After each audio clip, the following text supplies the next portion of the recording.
El arquitecto Villacreces fue asambleísta, fue también cónsul del Ecuador en Brasil. Ya está listo, señorita, usted me dijo hace un ratito. Ya. Pero además fue concejal de Guayaquil. Recordemos que él era un concejal de minoría, una minoría de A1 creo que era, de 2. Y era el que se daba de codazos con los socialcristianos. Por eso lo hemos invitado. ¿Cómo estamos, Octavio? ¿Me escucha bien? Octavio? Sí.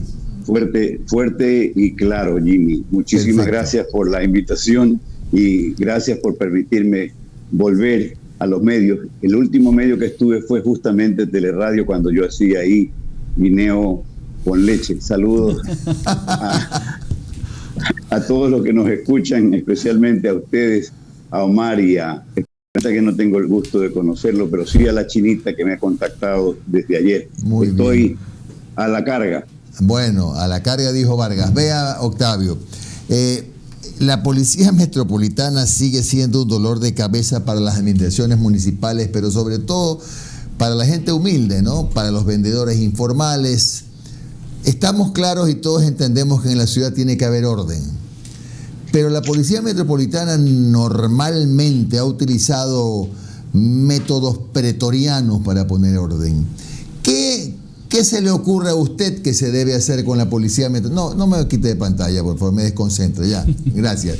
¿Qué se debe hacer, cree usted, Octavio, para que el trabajo de la Policía Metropolitana o sea mejorado o sea sustituido por otro tipo de trabajo? Qué sé yo, una policía de turismo, etcétera. Jimmy y Omar, tengo que decirles que les he escuchado permanentemente todo lo que ustedes han aportado al respecto de lo que se pudiera hacer con la Policía Metropolitana. Y se podría armar un debate ciudadano para realmente tomar una decisión. Tengo que contarles que yo hice un magíster en urbanismo en la ciudad de Santiago de Chile y en la época de la dictadura. Y lo único que recuerdo de los carabineros cuando reprimían es un símil, los metropolitanos en Guayaquil. Tenemos que recordar que esta administración social cristiana tiene ya 28 años y va a llegar probablemente a los 30 años. Entonces, la pregunta es: ¿qué hacer con los metropolitanos? Los metropolitanos es una fuerza que no es dirimente. Por lo tanto, los metropolitanos es una fuerza que simplemente obedece. Si nosotros, los guayaquileños, queremos cambiar el objeto y el objetivo de los metropolitanos, tenemos que cambiar el modelo político que ya demostró que no es exitoso. Sobre todo con la bomba que estalló entre marzo y abril con la pandemia, que no es solamente perteneciente al COVID. Usted ha dicho todos los días que Quito ya casi cuatriplica en los contaminados de COVID en el país, pero ni siquiera llega a la 10ª. ¿Se quedó? Bueno, se congeló la imagen de los muertos en Guayaquil. Sin quitarle instancia al tema de los metropolitanos, es imprescindible decirle a la ciudadanía que en Guayaquil, entre marzo y abril, hasta esta fecha, hasta el 2019, no ha cambiado nada en su infraestructura de salud, en su infraestructura sanitaria.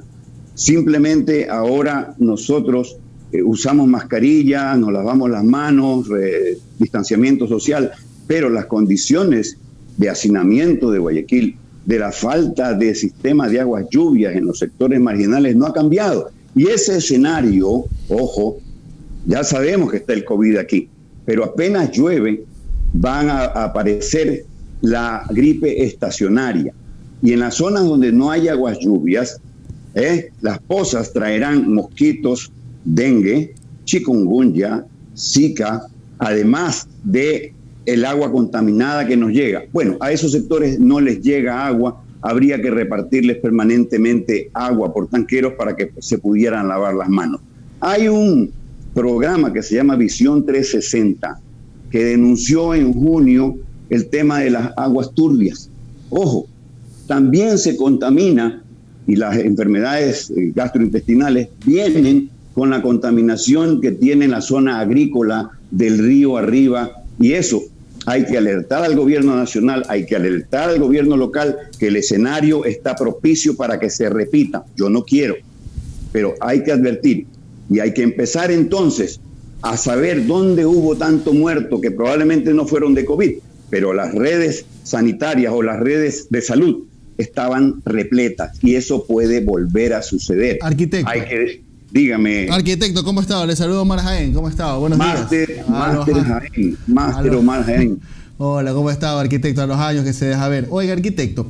Pero bueno, retomando un poco la noción del tema de la entrevista sobre los policías metropolitanos. A ver, usted habla sobre un cambio de política, de visión política de la ciudad, pero mientras eso se da, hay que reformar, hay que capacitar o de tajo eliminar la policía metropolitana para evitar estas frecuentes violaciones a los derechos humanos de las personas que tienen trabajo informal. Este tema de los informales no es un tema de Guayaquil, es de todas las ciudades importantes de Sudamérica, que yo he tenido la suerte, inclusive las 10 últimas casos que conocí urbanos fueron en Brasil.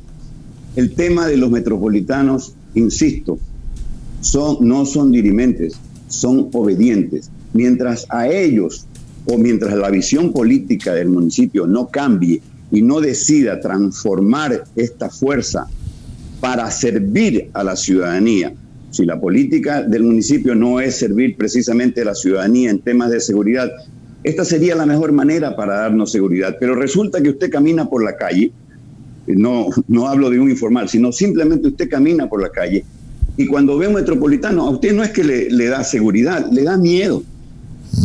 Sí, es verdad.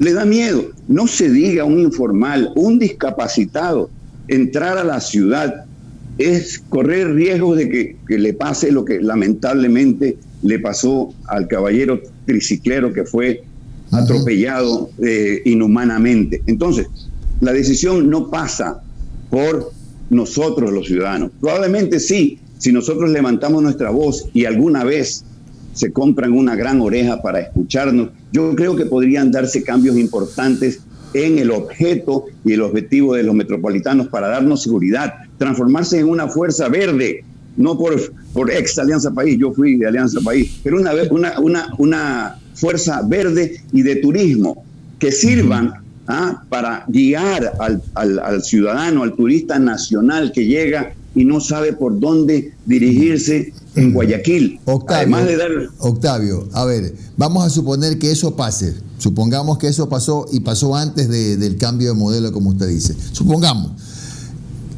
Paralelamente a las nuevas funciones de una policía metropolitana, ¿cómo se mantiene el orden para que tampoco en las calles de Guayaquil pues se generen también excesos con la presencia en un número ya imposible de contener desbordado de vendedores ambulantes?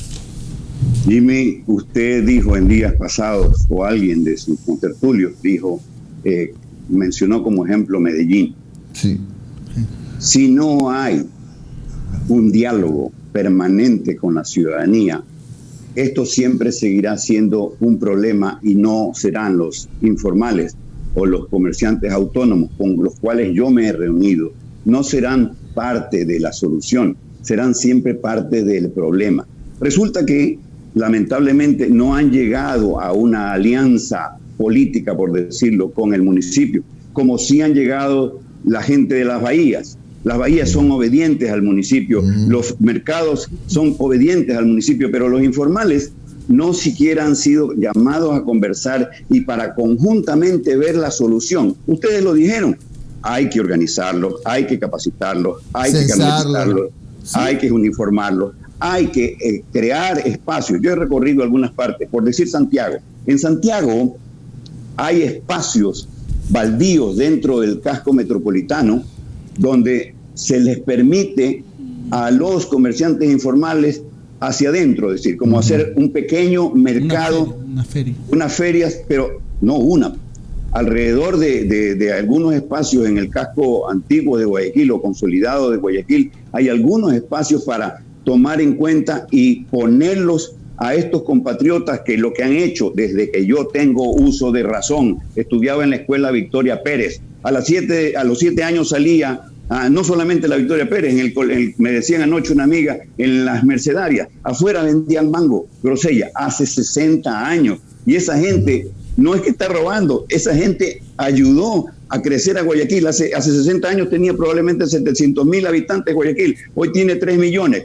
¿De dónde salieron? ¿Solamente de progresión nuestra? No, señor, vinieron de otras partes. Este es el crisol de la ecuatorianidad y debería tomarse en cuenta con presupuesto participativo que yo quise implementar cuando fui concejal, pero se me golpeó la mesa y se me dijo, no, señor, aquí se hacen las cosas desde el 92 de esta forma y usted no las va a cambiar. ¿Quién recuperó el servicio básico de Guayaquil? Quien les habla, porque lo manejaba el gobierno. Cuando en el gobierno del ingeniero Febres Cordero dijo que no podía y Sixto le dijo, venga, lo hacemos nosotros. Octavio Villaquer se propuso eso, además de la peatonalización. O sea, el gobierno municipal socialcristiano ha hecho cosas buenas, ha hecho cosas no tan buenas, pero hay un 50% de cosas que le falta por hacer y eso implica que este modelo, que no ha sido tan exitoso, es imprescindible que hoy cambie, mi querido Jimmy. Bien, muchas gracias, Octavio. Habrá oportunidad de volver a conversar sobre este tema tan interesante. Un buen día, Octavio. Un abrazo virtual. Muy bien.